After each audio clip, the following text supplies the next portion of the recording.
¿Qué tal? Saludos, buenas noches. España ha amanecido de nuevo con cortes de carreteras y tractoradas en la mayoría de las provincias. El campo valenciano también ha regresado a la calle para continuar con la reivindicación de sus derechos y llamar la atención sobre la crítica situación que atraviesa el sector.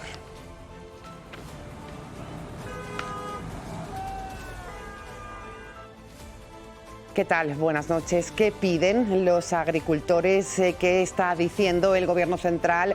Hoy el tema se ha abordado en el Congreso de los Diputados y sobre todo también qué dice la Unión Europea. El conflicto del campo hoy en Ágora se lo vamos a contar. Además vamos a compartir mesa con el concejal del Ayuntamiento de Valencia, Carlos Mundina. Muchas áreas destacadas, entre ellas el ciclo integral del agua. Comenzamos. Esto es Ágora.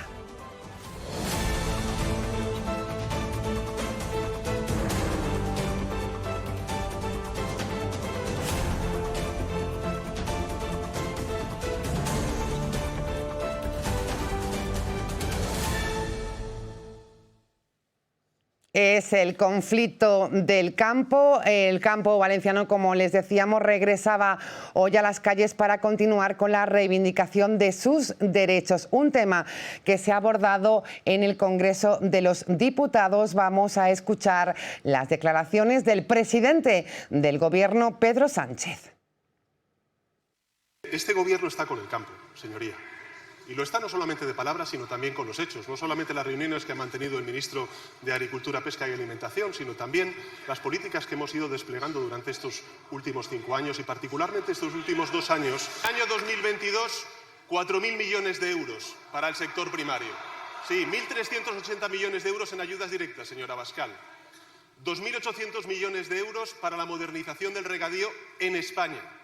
6.800 millones de euros que logramos en Bruselas a través de la PAC, de los cuales 4.800 millones de euros son ayudas directas a las explotaciones agrarias y también ganaderas que benefician a 620.000 agricultores y ganaderos en nuestro país. Cuando tuvimos que negociar el marco financiero plurianual al principio de mi primer mandato, allá por el año 2018-2019, recuerdo que uno de los principales problemas que teníamos, sobre todo de cara a algunos Estados miembros, era hablar de las políticas antiguas, entre comillas, que ellos decían, y las políticas nuevas.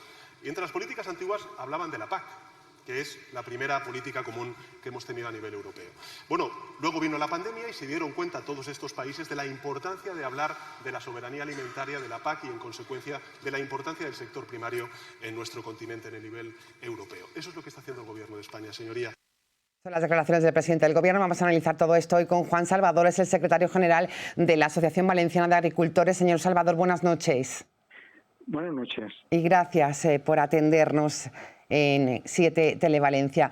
¿Cómo están viviendo basta ya del campo valenciano? Hoy, por cierto, han vuelto a regresar a las calles para continuar con las reivindicaciones.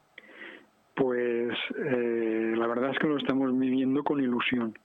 Porque son tantos años de pelear y diciendo lo mismo y remarcando lo mismo y haber conseguido tan poco que ahora vemos una posibilidad real de conseguir todo lo que durante tantos años hemos estado pidiendo. Somos la huerta de Europa y nos están asfixiando. Era uno de los lemas que leíamos entre los manifestantes y agricultores valencianos. ¿Es esta la situación, la realidad? Es peor que eso.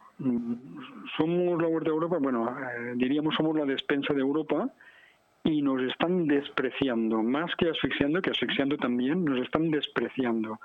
Y, vamos a ver, bajo nuestro punto de vista había un plan establecido en el cual el fin y el objetivo era una reducción importante de la producción agraria europea. Basada en respeto al medio ambiente y basada en favorecer el libre comercio con países terceros. Entonces, lo que realmente han estado trabajando y consiguiendo es en que se fuera reduciendo poco a poco la producción agraria europea. Mire, usted, si mira la Comunidad Valenciana, se encuentra en este momento con 173.000 hectáreas de cultivo abandonadas porque no eran rentables, es decir, se ha reducido la producción porque la gente ha abandonado, se encuentra con que en cada campaña, en muchos cultivos, en caqui, en cítricos, etcétera, en arroz, hay un desperdicio alimentario tremendo en el campo, no en el consumidor, no, en el campo. ¿Por qué? Porque hay plagas y enfermedades contra las que no podemos luchar. Y la Comisión Europea le daba igual, es decir, seguía con su plan previsto. Y al final la excusa era pues que el libre comercio y temas ambientales. Y entonces, a través de eso, lo que ha conseguido es una reducción de la producción europea. En este momento hemos salido todos a la calle, estamos hartos y hemos dicho hasta aquí hemos llegado.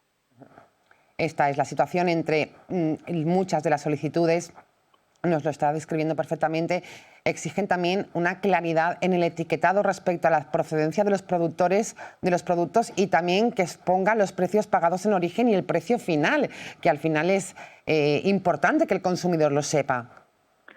Mire, lo que no es de recibo de ninguna manera, y esto no aguanta ninguna prueba de coherencia, es que a mí me obliguen a seguir unas normas y que un país tercero envíe aquí productos que no tienen nada que ver con las normas que me han hecho seguir a mí y que pueda vender por debajo del precio que estoy vendiendo yo.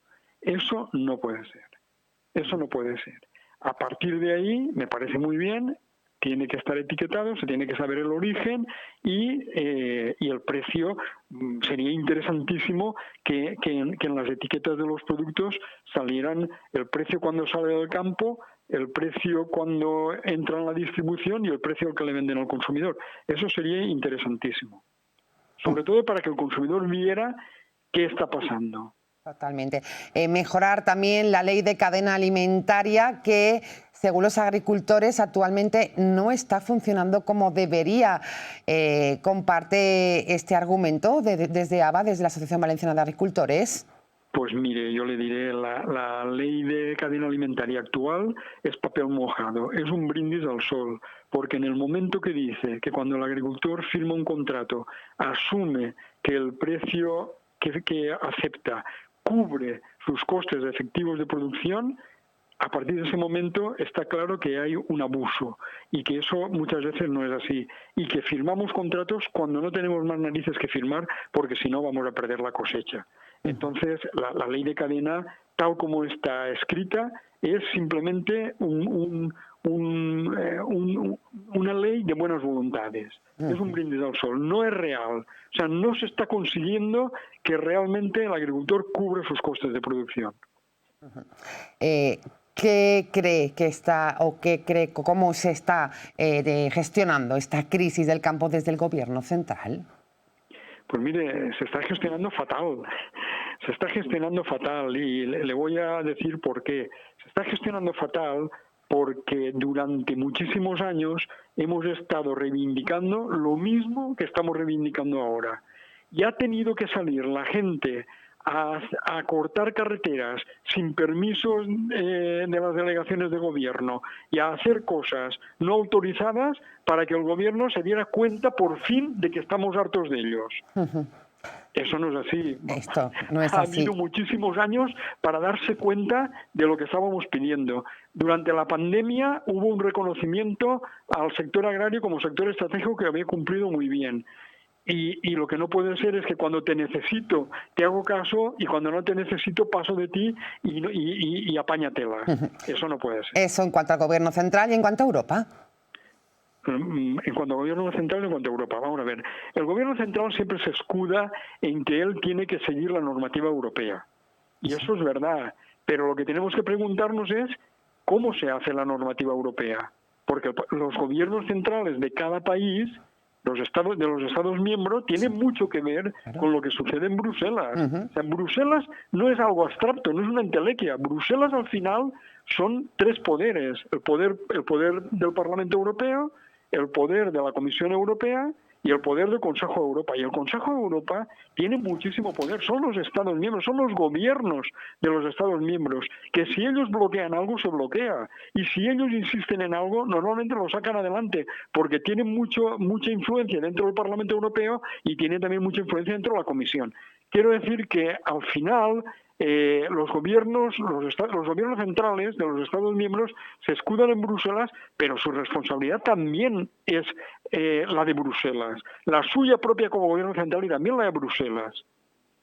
Juan Salvador, secretario general de la Asociación Valenciana de Agricultores, gracias por habernos atendido esta noche en Ágora, en 7 de Valencia. Van a seguir, ¿no?, las reivindicaciones. Pero es que, además de todo lo que usted ha dicho, tenemos ahí encima de la mesa, tenemos el problema de las infraestructuras hidráulicas. El problema del agua va a ir a más y no se está haciendo nada para solucionarlo. Tenemos el problema de la fauna salvaje que está haciendo daños a los agricultores y a los ganaderos y no se está haciendo nada por solucionarlo. Tenemos problemas con el seguro agrario español, que sigue siendo el mejor del mundo, pero se está devaluando a la carrera. Y hay muchísimos problemas que hace tiempo que nos estamos planteando al gobierno y no se nos está dando solución. Y habrá que darle solución ya de una puñetera vez. Así es. Pues hay que dar las reivindicaciones, hay que dar ya una solución inmediata a un sector, el campo, la citricultura, importantísima en la economía de la Comunidad Valenciana. Gracias, insistimos, Juan Salvador. Seguimos en contacto y pulsando este sector. Cuídese. Muchísimas gracias a vosotros por el interés que demostráis. Gracias, buenas noches. Las declaraciones del presidente de la Generalitat Valenciana, Carlos Mazón. Esto es lo que decía en torno al conflicto del campo valenciano. Cada día que corre tenemos una peor noticia. No es un mal día solo con las últimas noticias que hemos sabido y conocido con respecto a la presentación de la PAC. Tenemos un problema con los cupos muy serio y muchos otros también. También es un mal día para los pescadores. Tenemos noticias restrictivas para la pesca de arrastre, que es la mayoritaria, que es la que más está sufriendo en la Comunidad Valenciana. ¿Usted se imagina que le pudiéramos decir a un comerciante aquí en la calle que a partir de ahora, en vez de abrir 300 días al año, va a abrir 120? ¿Qué haría? Pues que cerraría. Entonces, este ataque que se está demostrando a la pesca y este ataque a la agricultura, en mi opinión, con una falta de defensa seria, de lobby serio y de influencia seria por parte del Gobierno de España, ya no tiene razón de ser. Lo de la reciprocidad ya no tiene un pase. ¿Qué es la reciprocidad? Pues hombre, que establezcamos las mismas exigencias, los mismos requisitos a aquellos productos que vienen de fuera de nuestras fronteras, que las exigencias y los requisitos que les estamos obligando a mantener a los de aquí. El conflicto del campo valenciano, seguiremos pulsándolo en Ágora. Ahora nos vamos a contarles cómo es el ciclo integral del agua desde que abrimos el grifo. Es un tema apasionante que hoy queremos descubrir con un invitado especial.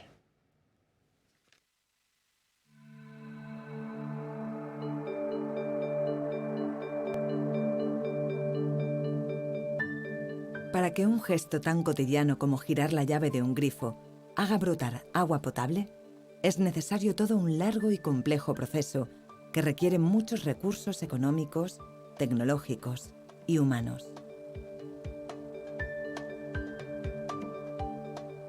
Todo comienza con la naturaleza, porque el agua es parte esencial de ella.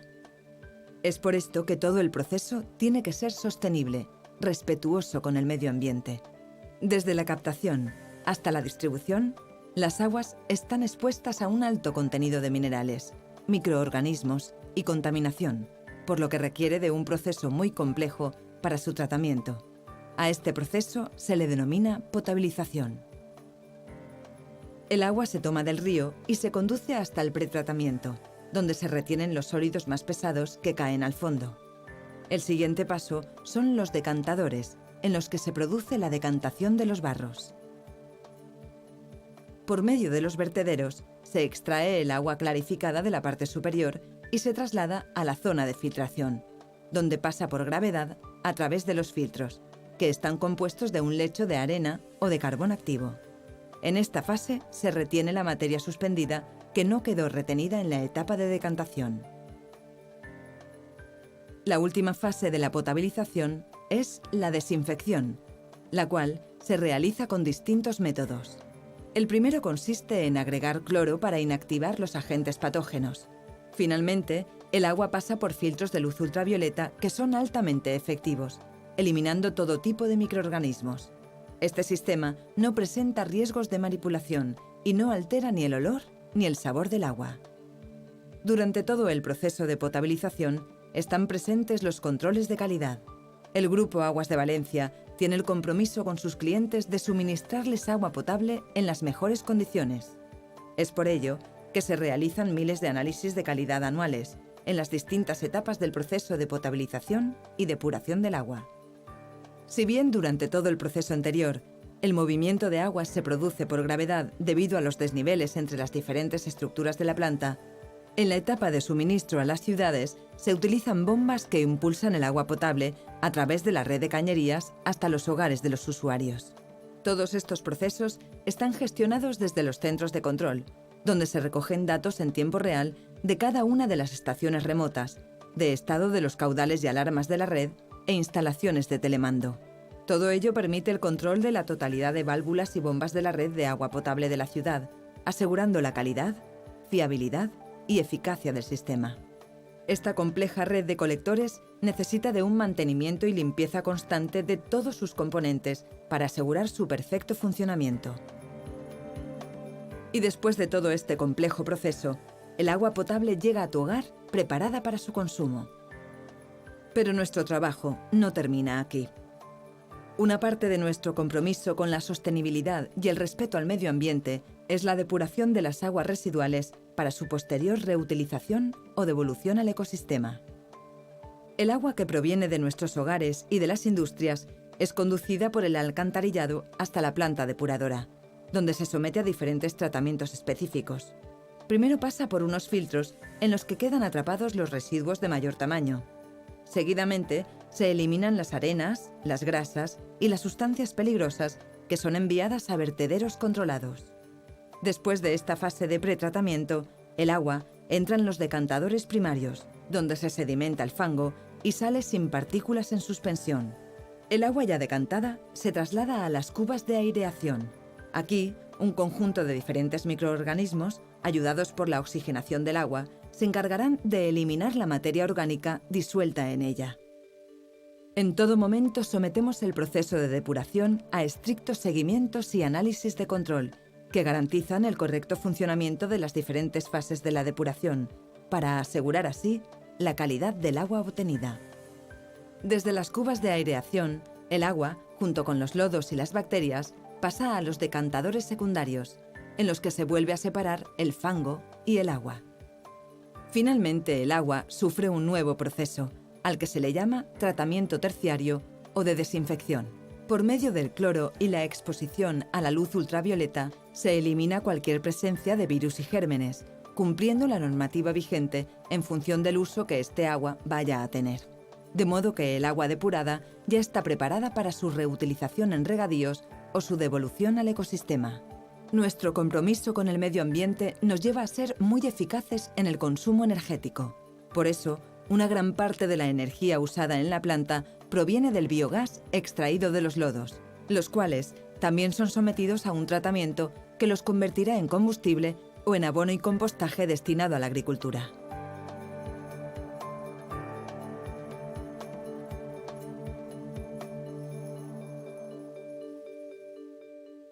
Grupo Aguas de Valencia.